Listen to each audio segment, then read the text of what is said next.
বন্ধুরা কি রান্না করব দেখো, এই তুপসি মাছ এনেছি। তুপসি মাছে তেল ঝাল করে দেখাচ্ছি। মাছটা আমি কেটে নেবো, কেটে ধুয়ে নেব। বন্ধুরা মাছটা ধুয়ে নিয়ে চলে এসেছি, এবার তেল ঝাল করে দেখাচ্ছি। মাছে নুন হলুদ দিয়ে দেবো, হলুদ দিয়ে দেবো।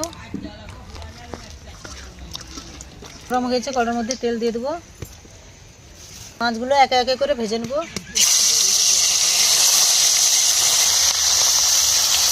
মাছটা লাল লাল করে ভেজে নিয়েছি, এবার তুলে নেবো।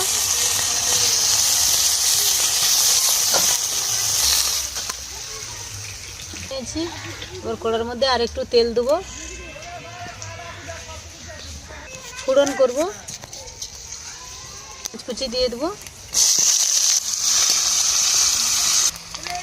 পেঁয়াজটা লাল লাল করে ভেজে নিয়েছি, এবার কেটে রাখা টমেটো কুচি দিয়ে দেবো। হলুদ দিয়ে দেবো, স্বাদ মতো লবণ দিয়ে দেবো। টমেটোটা লাল লাল করে ভেজে নিয়েছি, এবার বেটে রাখা লঙ্কা দিয়ে দেবো। পরিমাণ মতন জল দিয়ে দেবো। বেশি জল দিচ্ছি না, তেল ঝাল করবো, এই জন্য বেশি জল দিচ্ছি না, মাখা মাখা করে রান্না করব। একটু ফুটিয়ে নেবো, দেখে নেবো। এবার ভেজে রাখা মাছটা দিয়ে দেবো।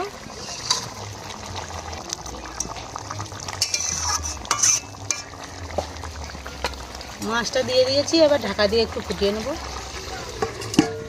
তেল ঝালটা হয়েছে নাকি দেখে নেবো।